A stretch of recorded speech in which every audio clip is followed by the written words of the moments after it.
现在的情况是，川普要故意卸责甩锅，找赫格塞斯来背。这个是川普常常过去演的戏码。美国的弹药不足，这个不是今天才出来的消息。事实上是川普在赌弹药还没见底之前，你伊朗就屈服了。但是很明显的是，他判断错误嘛。伊朗不屈服，你也不敢出动地面部队，最后你的弹药当然就见底了。再加上他现在的稀土存量不一嘛，因此他的生产量也供应不上去。其他的战区司令根本不愿意把家底拿出给中央司令部用嘛。如果他们一旦把他们的库存都丢给他来使用，被他的敌人知道了，他在亚洲开一个战场，在欧洲开一个战场。那这些司令不是下台？今天的每一战士，我们要赶快来看到的是3个火线话题。等一下，请来宾帮我们来做剖析哦。第一个，川普已经喊了48小时内就会来见分晓了。接下来呢，如果真的谈不成的话，美军就会来攻击伊朗了。但是呢，现在美国眼前碰到最大的问题就是，川普嘴巴喊这个话喊得很大声，但是来自于路透社最新的揭露，美军的长程精准飞弹是已经接近耗尽了。这当中今天会来看到，特别是这2款精准飞弹几乎都用完了。川普真的有把握他可以继续打下去吗？第二件事情，我们现在看到伊朗即将要大幅补血了吗？最多接下来传出他会接收来自于中国大陆400套的监射防空系统，当中包括了这2款前卫12跟飞弩16。接下来还可以搭配无人机飞弹，消耗战术。中国武器原一能够破解美军的空中优势吗？这是第2点。刚刚讲了嘛，这个荷姆兹海峡现在是不是有一个最新的进度了呢？因为呢，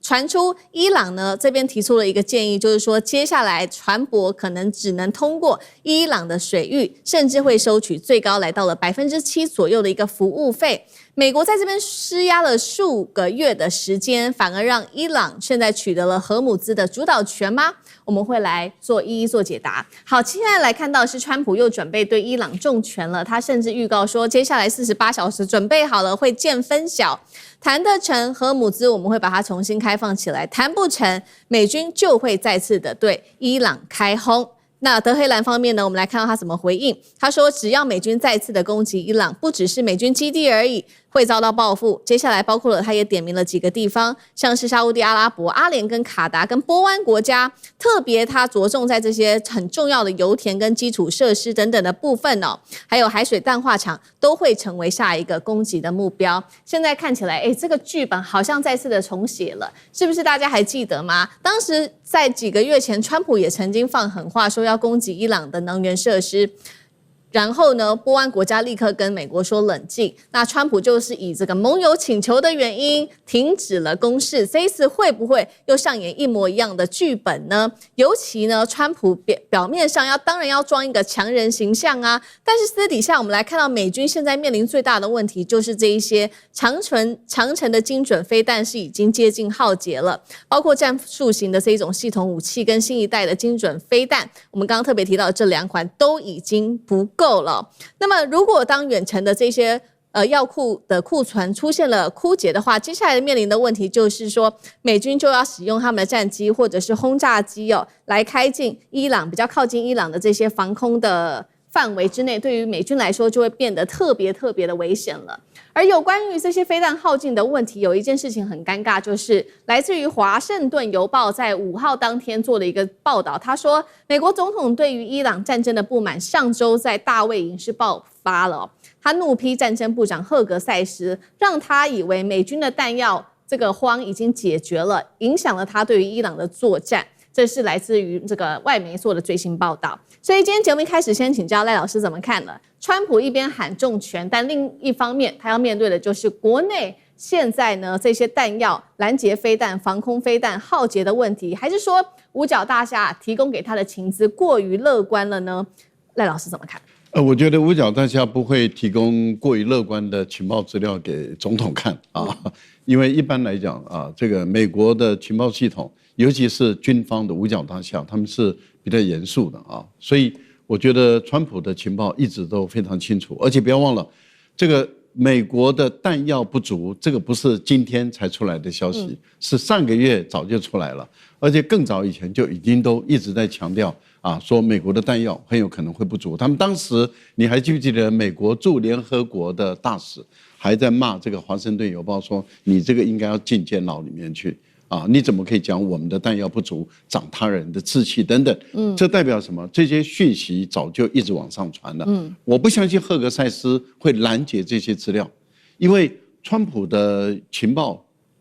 不会只有从五角大厦，而且不会只是从这个赫格塞斯来。川普的情报系统是每一天都有《国安日报》要读的，《国安日报》里面有情报总监，有国家安全会议啊，他们的秘书啊，也就是他的白宫安全助理，他们要会诊各个单位，他还有陆军部长、海军部长、空军部长，他们都是管这个陆军、海军、空军他们的武器装备的。所以所有的这些部门，因为参谋长军人他是管使用，怎么操作、怎么使用。部长他是负责后勤装备，我满足你的需要，所以有陆军部长、有海军部长、有空军部长，都是文人。那这些情报资料都要往上送的，还有国防部部长情报资料也要往上送的。是，那怎么可能赫格塞斯一手遮天，我全部拦下来，不让上面知道？不可能的事情。现在的情况是，川普要故意卸责甩锅，找这个赫格塞斯来背。赫格塞斯当然要背，而且他一定要整个背下来。背下来以后没多久，你会看到这段时间不要露脸，这段时间啊少出风头，然后好像就是所有的责任都他扛了，是他的错，然后川普都被蒙蔽了。没多久以后，他又爱死了赫格塞斯了。这个是川普常常过去演的戏码嘛。有责任就下面背，下面只要不吭一声，那么之后他又会拥抱他，又会爱他，这个一定是这样演的。那如果赫格塞斯顶嘴，那赫格塞斯就准备下台了。赫格塞斯不会顶嘴，他一定会把这个锅扛进来。等到他真的决裂了以后，离开了，他就反骂了嘛。这个美国的政客永远都是这样，离开位置以后就全部开始炮火全开，猛攻这个川普，把他的底都泄出来。这是过去的部长被开除以后，他们的最后的反击都是采用这套，所以。事实上是川普在赌什么呢？赌说我弹药还没见底之前，你伊朗就屈服了。所以他本身维持一个用恐吓威胁，然后又一下子重炮，一下子又威胁，不断的在这个交叉的进行中，他认为那个伊朗迟早会屈服，他认为。但是很明显的是他判断错误嘛，因为伊朗就是不屈服嘛，伊朗不屈服，你也不敢出动地面部队。那你只能用轰炸的方式，最后你的弹药当然就见底了。再加上美国的国防工业，它现在的稀土的存量不一嘛，有的够，有的不够。可是你要做成一枚导弹，你的稀土全部都要齐备的，因此它的生产量也供应不上去，生产供应不上消耗，再加上其他的战区的司令根本不愿意把它的这个家底拿出给中央司令部用嘛，并不是说美国真的是都没有了。你现在问题是太平洋战区的司令帕帕罗愿意把他的导弹丢给中央战区来使用吗？欧洲战区愿意给中央战区来使用吗？如果他们一旦把他们的库存的都丢给他来使用，一旦你在亚太地区被中国大陆知道了，或是被他的敌人知道了，他在亚洲开一个战场，在欧洲开一个战场，那这些司令不是下台，他们才不会把他们的家底泄出来。所以现在缺的是中央司令部，不是美国整个弹药库存不够。好，所以我们看到现在美国面临最大的问题，尤其是特别在中东地区，现在呢弹药不足的问题，而且生产也来不及。那另外一边，那美国接下来怎么办呢？如果川普他很强势的说，不管怎么样，我就是要做进攻，那弹药不足，他们接下来会怎么做？我们也进一步做一个预测，他势必要加强的就是他的战机跟轰炸机，接下来出动的比例就会提升了。那这些战机跟轰炸机，他们就必须要更深入，因为没有飞弹了。到这个伊朗的领空，或者是靠近它的防空武器的射程，才能去投飞弹。一边是美国的进攻，希望能够持续扩大，但是另外一边伊朗方面的手势现在也持续的扩大，而且还有了其他国的帮忙吗？这是来自路透社的最新爆料说，伊朗可能接下来在几周之内就会来接收来自于大陆的陆制的这些监射防空飞弹，最多说可以达到400套的人吸式防空系统。好，型号的部分有2款，带观众朋友来看。第一款叫做前卫12，第二款叫做飞弩16。这些的优势就是说，它主要是打这些低空来的直升机、无人机、巡弋飞弹、战机等等，所以补足了伊朗在低空这边过去比较不足、比较弱的一个防空的武器。那外媒也预估了说，伊朗现在让美国真正痛苦的关键，还有它是以量来破值，它发射大量的低成本无人机、巡弋飞弹、弹道飞弹，消耗美军这些价值数百万美元的拦截弹。厉将军怎么看目前伊朗的攻势？我怎么看？我现在就一句话哈：川普投降，油价正常。如果川普我想这场仗应该到现在为止应该看得出来，这个美军来讲可能打不下去了，不管是弹药不足或者是士气低落哈，然后美国自己要面临国内政治上的压力，所以说我认为川普这个当然他不愿意承认说用投降2个字了。可是现在看起来，他这个不断的退缩，不断的退缩，从原来设定的战略目标，这个要伊朗推翻他的神教政权，然后让伊朗不能发展核子武器哈，叫伊朗不能发展对以色列可以攻击到的长程弹道飞弹。看起来这3个目标不但都不能够达到，反而这个原来荷姆兹海峡可以自由通行的，现在变成这个美国来讲的话，只要以能够恢复荷姆兹海峡能够自由的通行这个最低的要求，我看现在都做不到了。所以我特别要讲，现在只有一件事情，川普如果你投降的话，可能全世界的油价就可以恢复正常。是。第二个，我们看美军中国有没有提供伊朗这种监射型的防空飞弹400套？我觉得这是美国所放出来的这种讯息，目的再将他这个战机不敢进入伊朗的领空自己找一个台阶下甩锅给中国，说中国提供了。为什么我这样讲呢？2个理由。第一个是这种监射型的防空飞弹，事实上伊朗自己就有生产，他不需要从中国来提供给他400套那这个除了他自己能够生产之外，我们要知道，如果说是愿意提供给他的国家，包括俄罗斯也有这种型的导弹，这不是很这个稀奇、很稀有的武器是。那第二个理由是这款导弹大概监射型的，你射高大概只有5公里，然后作战半径大概也就6、7公里这个范围有限，它是随身携带的，就是万一这个你的区域防空这个。整个区域来讲的话，200公里的导弹，没有办法击中敌机之后，当敌机飞临到你的面前，你最后为了自保再用监射型导弹，就有一点像军人打仗的时候带手枪，你知道？这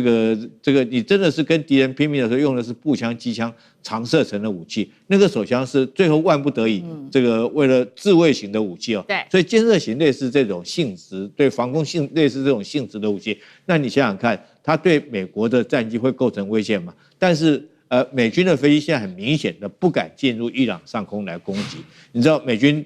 有一个作战有个特色，就是很怕死这个一定要在安全的地方打安全的仗。其实我讲这话是有道理的，这不是说瞧不起美国军人，而是这个美国来讲，他们国内来讲，如果说有官兵阵亡呢，那政治上的压力是非常大的。首先，他就任何作战的状况，第一个要保全这些官兵的生命，因为大家每天给你算嘛，1个、2个、3个、4个，今天已经第18个了，全世界都在给你算。那你想想看，就中央司令部这种压力有多大？所以他打这场仗，他只能在安全的地方发射这种武器。比如说海军来讲的话，它的这种战斧型巡弋导弹，它可以在1800公里之外就由舰艇来发射，你伊朗打不到它舰艇。那它的陆射型的武器就是我们现在讲的这种陆军中程战术导弹这个射程500-600公里以上，或者是它的精准导弹，都是在安全的范围安全的距离来讲发射这个导弹。那空军如果说是战机要进入轰炸来讲的话，因为空军所携带的弹药，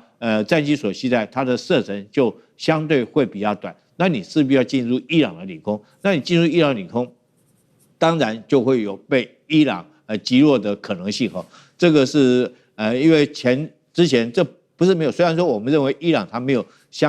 它没有战机，也没有这个高阶的防空导弹，但是它依然可以击落美军的战机哦。怎么击落到现在是一个谜哈，因为美军的有一架 F-15战机不是在那边被击落，为了他们去救那个自己还损失很多架飞机。那到底什么击落不晓得，可是只要有一架战机被击落，美军的飞机就不敢进去。所以现在美国只能这个凌空去打。那在这种状况下，你又不敢真的是深入，只能靠空军轰炸，我觉得结束不了这场战争的。好，这个一方面是陆地上我们要关注会不会引爆下一场战争，那另外在荷姆兹海峡也是同时美伊现在最在意的议题。那先前伊朗跟阿曼不是在谈吗？接下来是要共管还是说怎么样处理？那现在有一个最新消息是伊朗要求接下来这些船只，来自于路透社的报道，2个要求。第一个，这些船只要是进入或者是离开波湾地区的话，要通过伊朗的水域，就是由伊朗自己来主导了。那第二件事情是，伊朗要求通行的船舶收取服务费，那么比例可能是高达货物价值的5%到7%左右。意思是说，伊朗现在已经制度化的要去管理荷姆兹的意思吗？杨老师怎么看？我算了一下，如果是5%的话，装满原油最大的油轮，它叫 VLCC， 大概可以装200万桶。那以现在的油价大概是80块美元嘛，所以一艘船的原油的价格大概是1.6亿美元，不少。那如果是5%的话是多少？是800万美元。7%的话就1120万美元。那过去在战争之前，每天经过荷姆兹海峡出去的大概是2000万桶原油，所以大概就10艘最大的 VLCC， 那就是至少一天它光是原油的收入，如果照7%的话呢，它就可能来到了将近有1.1亿美元。这只是原油、天然气、大宗物资，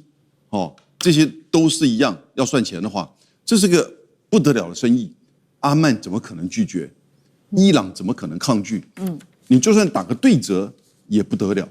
那伊朗为什么要这个东西呢？其实就展现，一方面是展现他控制荷姆兹海峡的能力，二方面当然这个收入对他自己的经济重建、政权掌控有很大的帮助。那能不能够这么做，这已经不是国际法的问题，这已经是在这一次美伊战争之后，伊朗他觉得他有权利这么做。因为他要掌控这个荷姆兹海峡，美国能不能够拒绝？美国大概可以持续的跟他在这种拉锯，就是说希望其他的船只照美国的指定走靠阿曼这边的航线。那你就看到过去这段时间，伊朗就打，伊朗就教训。那阿曼现在也了解到了，其实你怎么去弄，除非美国要把这整个附近的岛屿，那个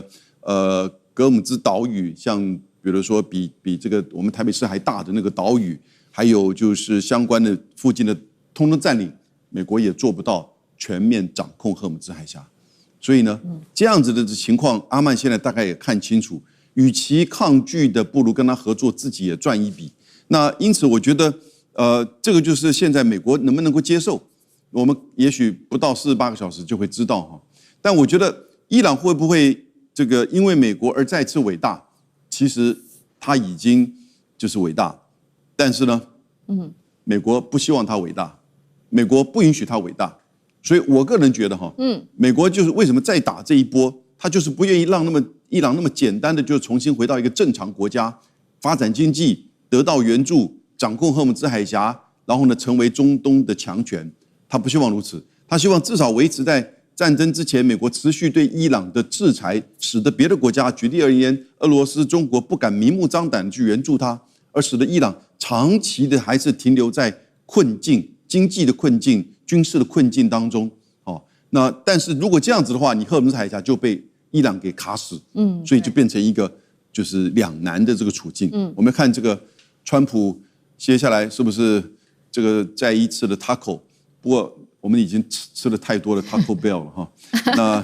吃他那个莴苣都会肚子不舒服，所以呢，川普如果再让大家吃一次 taco 哈，那这个人真的是没有信用到底。可是他又怎么解决呢？这也是一个困境。今天美伊战事3个火线话题，等一下一样呢，我们会请来宾来特别帮我们做解析。第一个，川普喊说地狱之门要打开了，但是现在怎么看起来地狱真的先降临在美军的身上呢？等一下我们会来解析，包括了伊朗的飞弹已经5天4次的袭击美军的基地，地下飞弹城现在呢这个基地的库存甚至重启了，难道美军低估了伊朗的反击能力吗？第二件事情，现在是连美军的第5舰队所在地，也就是最近被狂轰的巴林都出现了，竟然是来自于中国大陆制的近程防空系统，怎么回事？现在海湾的盟友是不是在重新美国到底有没有能力保护他们，所以改用中国武器了呢？再来第3个事情，来看到伊朗现在精准打击了美方 CIA 的秘密据点，背后还说有俄罗斯它的情报跟卫星做支援。如果美国的情报网真的被突破了话，战争会不会进入更危险的阶段呢？今天就3个议题，我们会请来宾帮我们做深度的剖析。好，我们来看到最新进度是川普的放话，从现在开始，只要伊朗敢去攻击任何荷姆兹海峡周边的船只，川普说他都会直接报复。那他说呢，打击的范围也非常的广，他会立即轰炸伊朗的民用的桥梁或者是他们的发电厂，并且扬言已经命令美军接下来要打开地狱之门了。话是这么喊，伊朗是立刻有动作了，立刻回呛，如果川普敢炸他们的基础建设，就会锁定这一些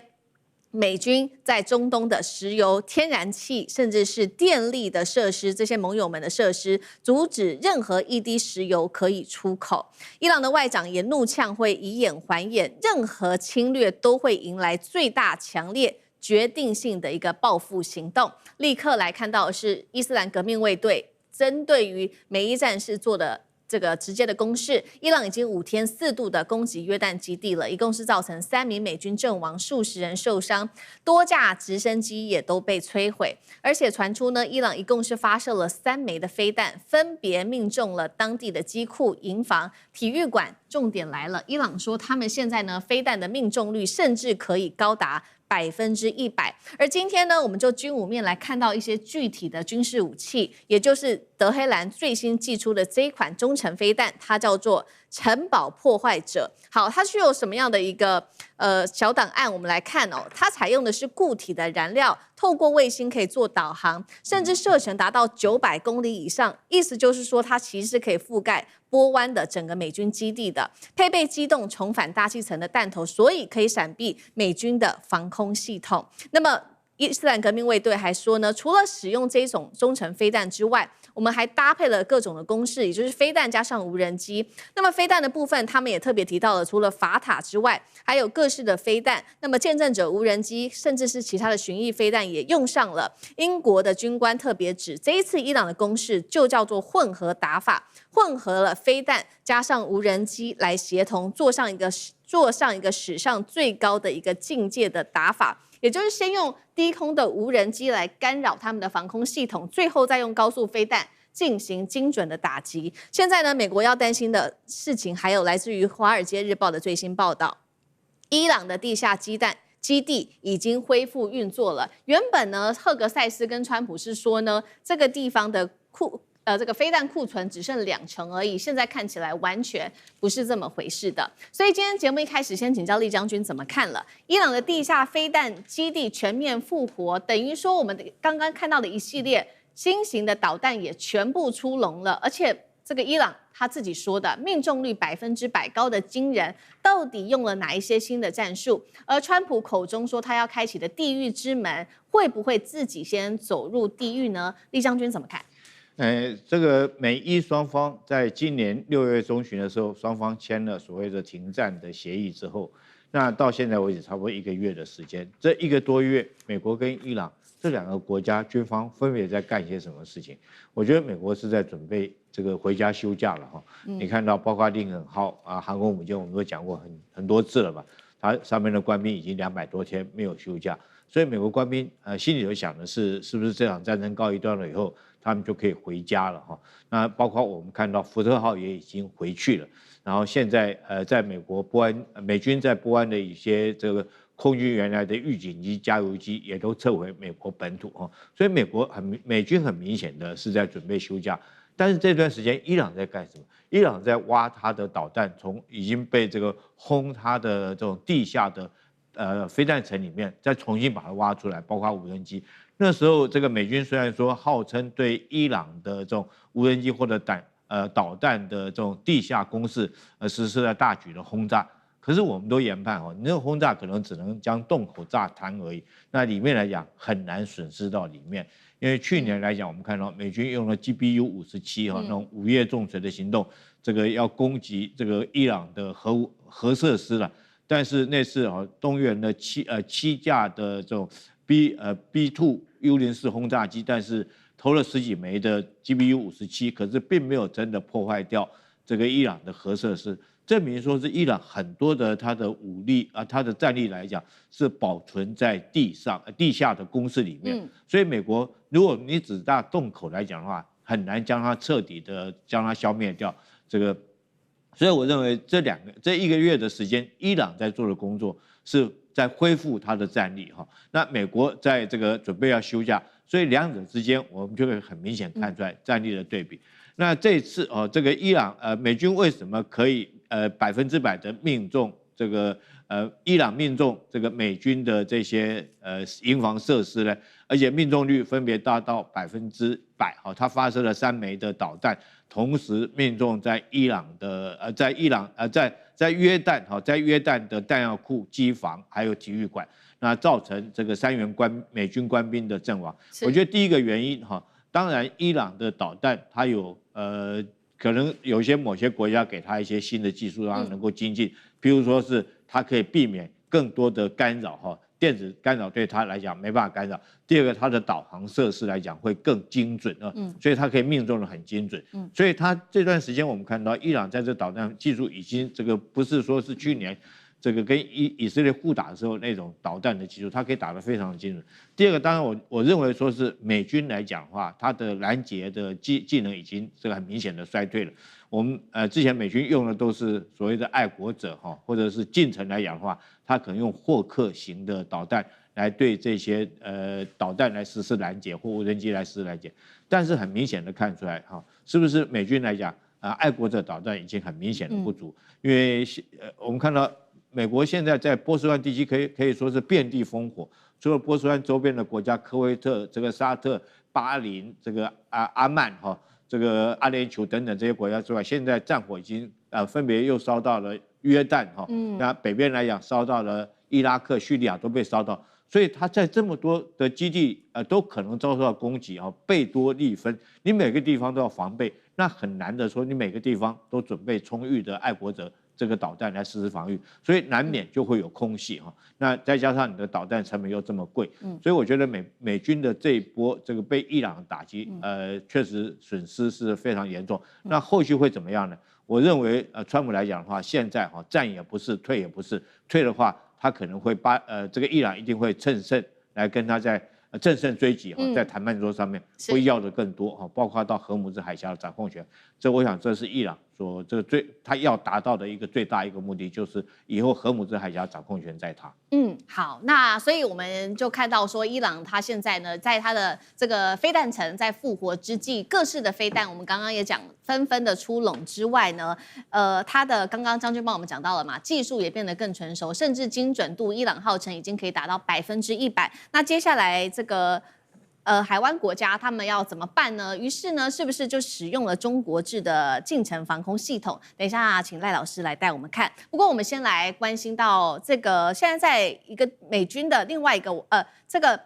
伊朗的另外一个王牌就是现在的巴林了。它不只呢是第5舰队的所在地，更是美国在波湾最重要的一个军事上面的枢纽。但是呢，最近的事情就是我们看到影片这个巴林的基地一直受到攻击之外，雷达设施也遭到摧毁，甚至前几天伊朗还宣布成功摧毁了这个亚马逊中心等等。公开的画面就现在最新出炉了，竟然是看到巴林的沿岸开始部署了中国制的 FK2000近程防空系统，而且呢，一共是3套。好，带观众朋友也看到这个防空系统的一些基础的小档案 ，CG 上面包括了飞弹、机炮，它是混合来做的一个防空系统，整合了包括了雷达、火控雷达、光电系统，搭载12枚的防空飞弹，还有6管机炮，甚至呢，它主要是专打无人机巡弋飞弹，还有低空的精准武器等等。怎么回事？为什么突然间用了中制武器呢？赖老师怎么看？这个美国一定很惊讶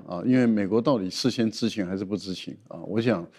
巴林向中国大陆采购的这3套这 FK2000 的近程的防空导弹。因为我们都知道，你要使用这样的一个高精密的一个武器，它并不是1、2天就能够把人员训练出来的，它需要比较长的时间去受训、讲解、拆解、维修，甚至还要进行多次的实弹的射击，它才能够确定能够使用这一套的武器。所以它的时间是比较长的。那问题就在于之前美国知道还是不知道？那美国如果不知道，对美国来讲一定是非常的震惊。那第二个部分里面就是说，如果这套武器在实战中有效的话，那这个对于整个海湾国家会产生非常强大的影响力。因为我们都知道，海湾国家已经有若干的国家向中国大陆买武器了。例如说，我们知道沙特阿拉伯，它有跟中国大陆买导弹啊，也有跟中国大陆买防空的一个导弹，还有买这个彩虹的无人机等，它已经买很多类型的。最近像埃及也在跟中国大陆谈有关于买战舰的问题，甚至海湾国家也有一些国家也在思考要向中国大陆买战舰的问题。那如果说今天这套防空系统在80的使用是有效的话，那相信会有更多的海湾国家就争先恐后了向中国大陆买了。为什么？因为这个爱国者导弹去打无人机，这个真的是我们讲用大炮打小鸟。因为第一个太贵了，第二个数量不够，第三个就是美国目前来讲生产制造能力在供应方面也缓不济急。这个对于80这些国家来说，如果继续使用爱国者导弹，真的是在经济上是不划算。第二个呢，就到底能不能这么有效？因为目前看起来是无效的，很多地方都被突穿了。所以对80来讲，它需要一个近程的。这个近程呢，也就是说，在距离1.5公里，1.5公里很近了，我们肉眼都可以看得到的这个导弹，也就1.5公里到25公里左右的这样的一个的武器，你要把它击落。而且它的高度并不高，12公里左右啊。问题是在于如何有效的把它击落。中国大陆把这些所有的武器整合在一辆机动车上，就是8轮乘以8的这个，也就是2个8轮的车辆的这样的一个机动车上的时候，你会看到它的机动性很强，它的布防能力很强，还有就是它本身每一辆车两侧总共有12枚的这个导弹，也就是防空导弹，还有机关炮，所以它本身对于来的比较慢速的它并不是对于超高音速的导弹有效，因为它的效能已经讲得很明白。对于无人机，尤其自杀式的无人机，以现在伊朗它所使用的自杀性的无人机，它会产生很有效果。第二个，对于巡弋导弹，因为我们都知道巡航导弹它的飞速是亚音速的，是比较慢，所以它也会产生效果。另外，对直升机，当然这次伊朗没有直升机没有用直升机作为主力，但是如果对直升机也有效果，还有对精准的炸药也有效果，所以它的效能事实上是蛮强大的。以伊朗现在的主力来说，以巡航导弹跟无人机来讲，那这块防空近程的防空武器，它就会产生足够的效能。我个人认为，一旦在实弹中击落了伊朗的几个自杀式的无人机，或者是击落了它的一些巡航导弹的话，那当然会引起海湾国家那么向中国大陆下更多的订单了。好，所以现在的状况就是这些海湾国家认为说美国真的没有办法保护他们，他们现在自己转向多加的使用中国大陆的武器系统来自保。那另外呢，其实不只是波湾国家非常紧张之外，美国现在在波湾地区的 CIA 美国中央情报局也要很紧张了。最近发生的事情是路透社自己爆料的，他说呢 ，CIA 在波湾多达10处的秘密据点竟然遭到了伊朗精准打击，其中光是3月份，我们来看到美国驻沙烏地的大使馆遇袭是最受关注的，当时伊朗先用他的见证者无人机炸开了外墙，再派出第2架无人机，沿着缺口又深入的做了攻击。现在外界怀疑说，他可以打得这么精准，是不是有俄罗斯的帮忙？俄罗斯的卫星导航跟情报资源来去打到 CIA 内部去了呢？而 CIA 之所以重要，是因为它拥有许多内部很重要的设施，这当中设施包括了安全屋、情报中心，还有监控后勤点。现在最担心的是，如果 CIA 被打穿，美国的情报网被破坏的话，这一场中东战火会不会变得更加失控？杨老师怎么看？其实，在就是刚开始的时候，美伊双方的战争2月28号到4月6号的这段38天的这个期间，它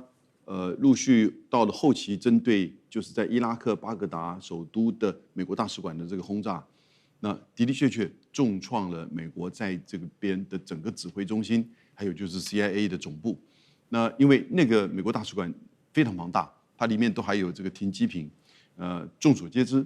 那可是其实 CIA 在这边的活动，尤其是在巴格达美国大使馆，其实大家也都知道，那是作为它一个最主要的一个指挥中心。因此呢，它整个防范也非常的严密。平常的时候，其实就算以色列跟这个伊朗在交换飞弹的时候啊，伊朗也不会去刻意去打巴格达的大使馆。但是到了今年3月开始，伊朗还什么客气的，也不保留了。他当然知道，尤其是2月28号，整个哈梅尼和另外48位的高层被炸，那当然他们认为这就是 CIA 跟摩萨德的这种，就是说整个渗透伊朗所获得的情报才会有这样子的效果。所以那个一方面是等于是没有什么忌讳跟美国开战，另外一方面呢，当然也是一种复仇，就针对 CIA。我是觉得现在在路透跟西方的媒体总是认为说，俄罗斯的协助一定有某种程度，因为你看到最近这一波，伊朗去打约旦的这些美军基地真的非常精准，那看着有一点觉得精神亢奋了。但是他的这种就是击中，使得当地的美军都已经就是没有任何的防备。对，那这样子的情报的精准，伊朗自己本身做得到吗？所以他们就合理的推论，其实的确，俄罗斯的航太军以及它的情报、卫星情报，是不是有提供给伊朗？我觉得是可以合理的怀疑的哈。尤其是你像是美军的部署啊、活动的这些分析啊，特别在约旦，因为它在前面阶段被炸的时候，它很多的基地设施都移到约旦这边来，那当然约旦也就容易变成一个这个标的。那另外就是 CIA 在这边的影响力呢，我觉得还是不要轻忽了。因为摩萨德它的影响力还是在的。那美国的 CIA 跟摩萨德，事实上你在这个区域，你可以把它视为一个整体。好，那另外就是美国的中部总部在这边所做的相关的这些情报，那是属于军事情报方面，我觉得其实大概仍然有它一定的这个布局哈。是。因此 CIA 中部总部、司令部以及以色列的摩萨德，我觉得这3个之间呢，在这个区域当然还是有它的影响力，可是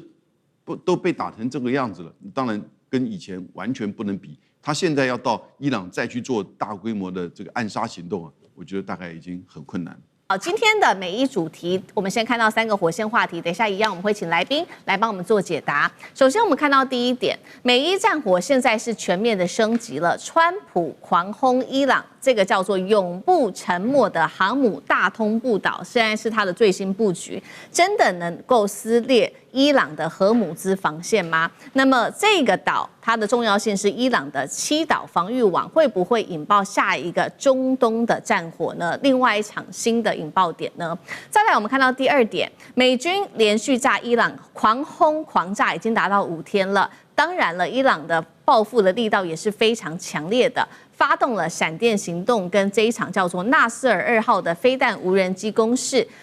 伊朗也最新扬言了，他会俘虏100名的美军，他是真的反击，要打痛美军，还是一场心理战？这个是第2个问题。最后我们会来关心到的是伊朗打出的能源王牌，包括了胡塞组织也说要参战哦。那么接下来他的下一个动作就是封锁曼德海峡。如果荷姆兹、曼德都被封锁住的话，全球油价有没有可能很快的突破$200大关？今天就这些议题，我们会做一次比较深入的剖析。这一次在中东的战火部分已经全面的升级了。川普在下令要重启对于伊朗的这一波攻势之后，已经连续整整5天狂轰伊朗，而且呢，这一次是第一次24小时之内白天发动一场战争，接下来晚上又发布另外一场战争，等于是全天候不停的在对伊朗进行轰炸。15日早上，我们先来看到美军锁定的就是它的荷姆兹海峡的入口。今天特别要关心这个地方，因为这个地方对于伊朗来说是重要的战略节点，它的大通布岛。美军上午在这边轰炸了90分钟，紧接着同一天下午又展开第2波的攻击。同时，美军还说要恢复对于荷姆兹海峡的封锁行动哦。那么，我们也看到了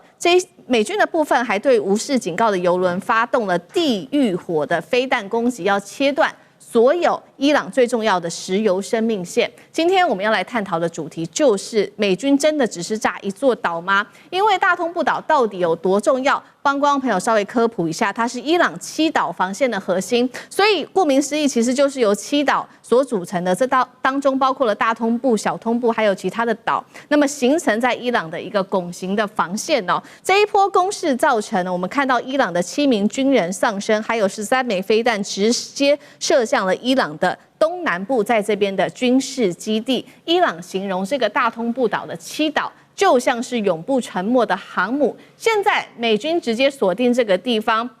目的就是要打穿伊朗的海上堡垒，意思也就是要削弱伊朗对于荷姆兹海峡的一个控制权哦。那么接下来伊朗就放话了，他说会为烈士的鲜血复仇，并且迫在眉睫。等一下会立刻来看到伊朗的最新军事行动。川普最新接受了这个媒体的专访，他怎么形容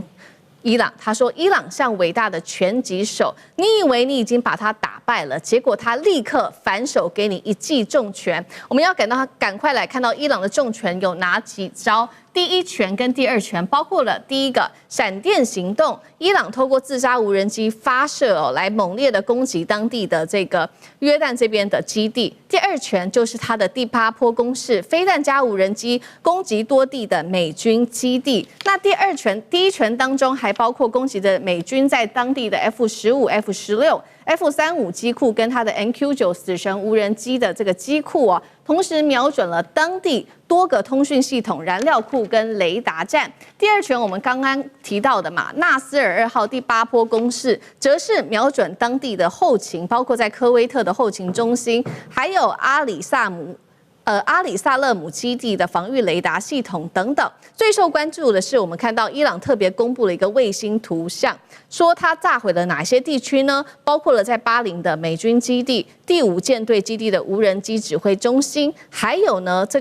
这边的这个谢赫伊萨空军基地的直升机维修中心跟 P8 电战机机库等等。伊朗外长继续放话，接下来应该会来进行的这一场地面战，可能会俘虏100名的美军，把这些美军带回伊朗哦。这些攻势非常的强烈。我们先来关心美国轰炸伊朗的7岛，这个叫做永不沉没的航母，这个天然航线真的能靠空袭摧毁吗？现在真主党也说他要加入了，美军是否面临更大的压力？赖老师怎么看？要靠轰炸要把一个伊朗的防线要摧毁，恐怕不容易啊。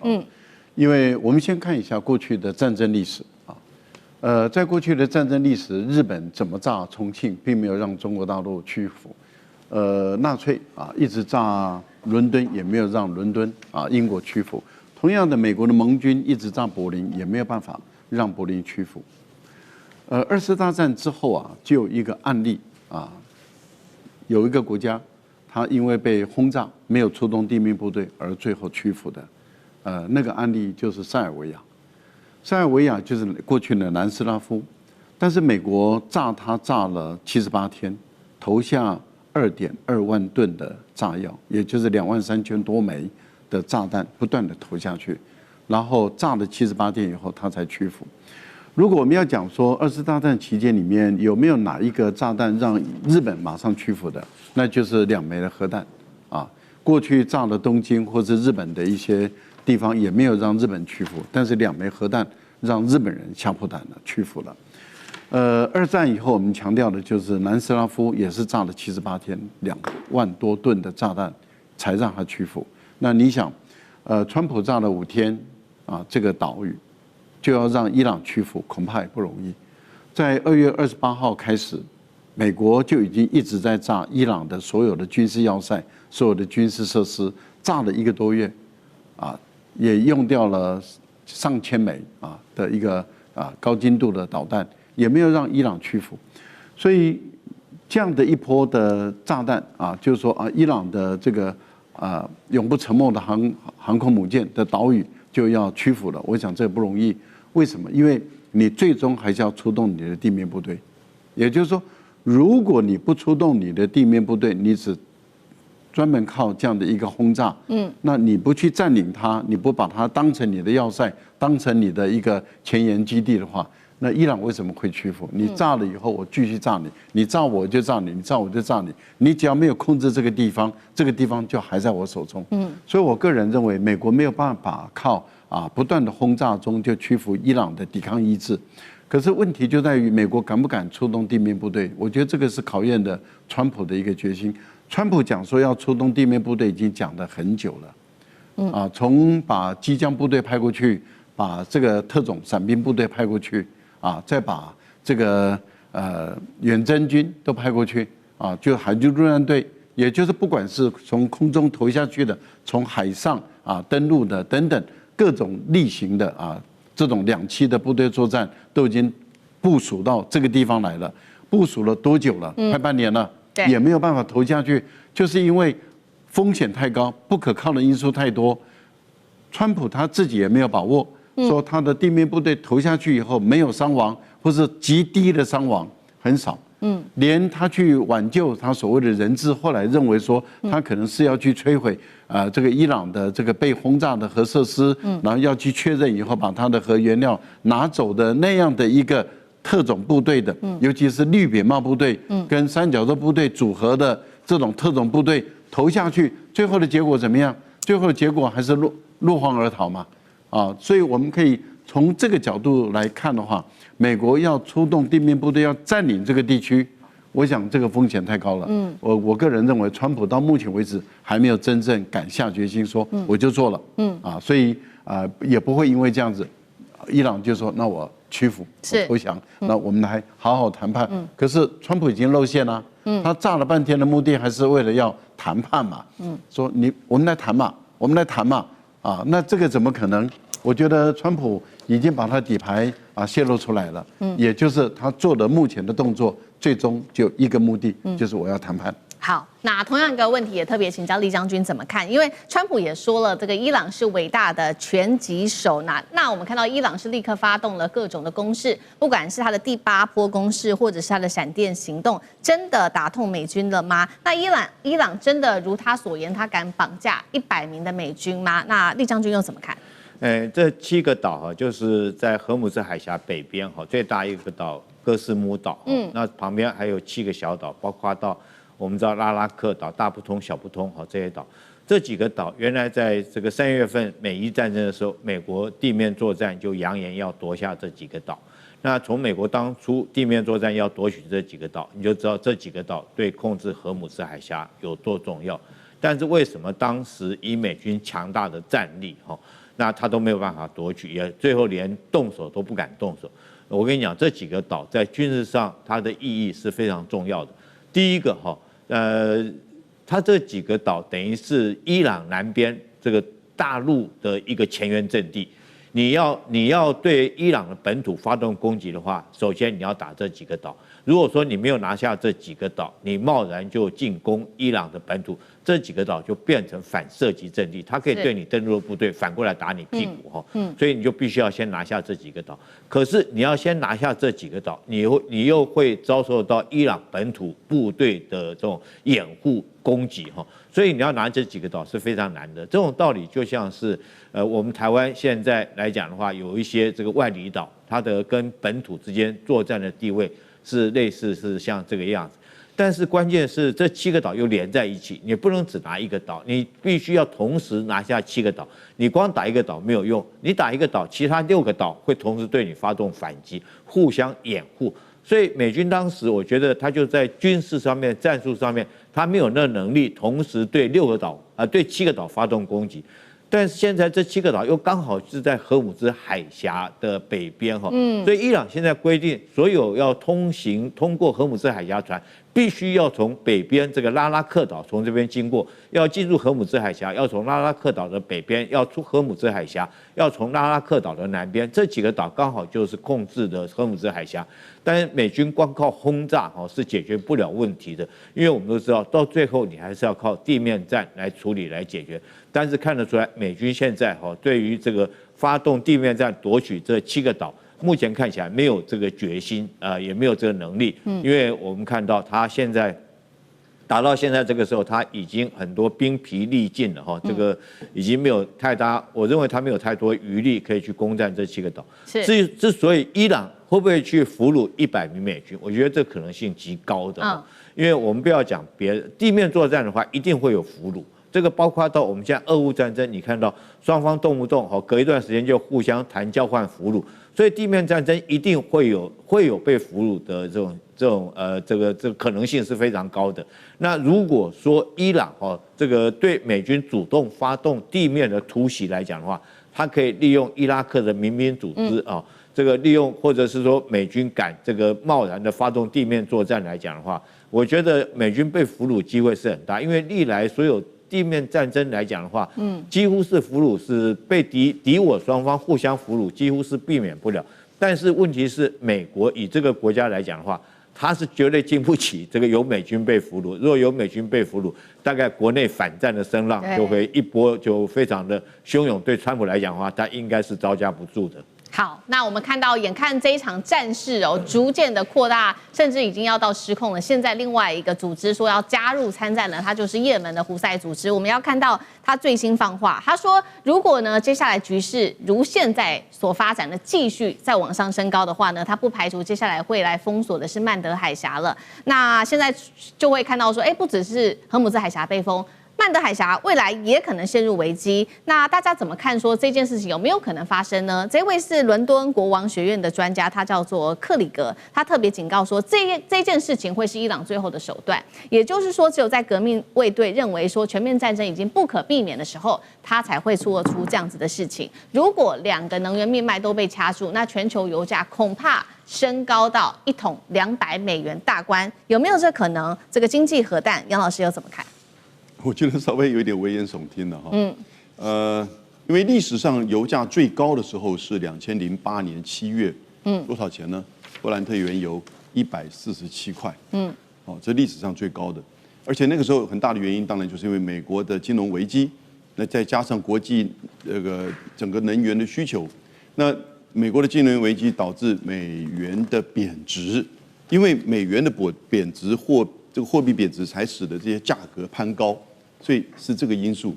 那会不会因为这一次，你说荷姆兹加上曼德海峡，你必须要了解，胡塞组织对于曼德海峡的封锁，如果他真的这么做的话，和伊朗对于荷姆兹海峡的封锁是不可以划等号的，因为它在整个地缘、地理，然后呢，整个飞弹以及无人机，还有就是海岸的控制，跟在曼德海峡是不一样的。曼德海峡之前曾经发生过类似这样子的红海的攻击，所以各国其实都有去做一些排除，因此它会让油价攀高。我们先来看一下油价在2月27号的时候是72块美元，我们讲的都是布兰特原油。发生战争之后呢，在4月中到6月中2次最高到120块，这已经是非常高了。然后呢，大概在这段期间到6月中以前呢，大概都是在90块到95块之间，其实已经是相对高的。你看72块到90块，可是当6月17号他们说要进行和谈的时候呢，就一下掉，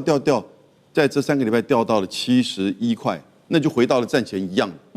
战前一样。当然这有点预期心理。那现在是多少呢？现在从7月10号到目前为止呢，大概是维持在84块、85块。昨天是84.95。今天到目前为止收盘是84.88，所以维持平的。可是还是继续的轰炸。对，某种程度因为大家刚才赖老师讲了，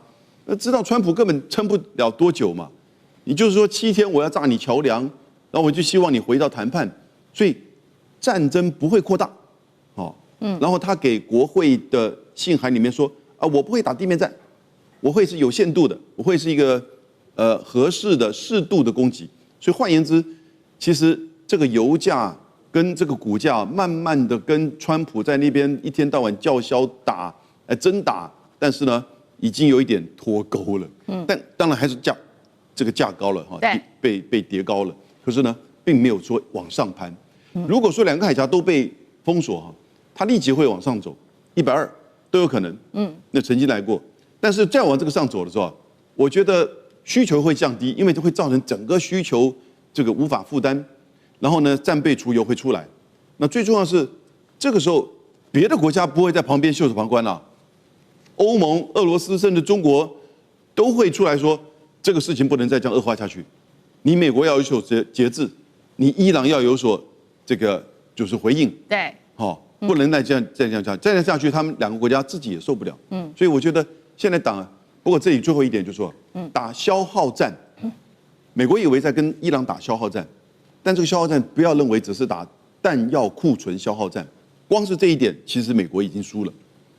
现在你再输有什么意义？对。但是消耗战另外一个意义就是我们今天一直在讲的，油、通膨、经济，还有你的选举会消耗你的，所以那伊朗都没有这些问题啊。那当然伊朗的经济会更加的受创，所以我是觉得，为什么川普自己设定了7天、14天，那他就知道这个消耗战其实它有它的天花板存在。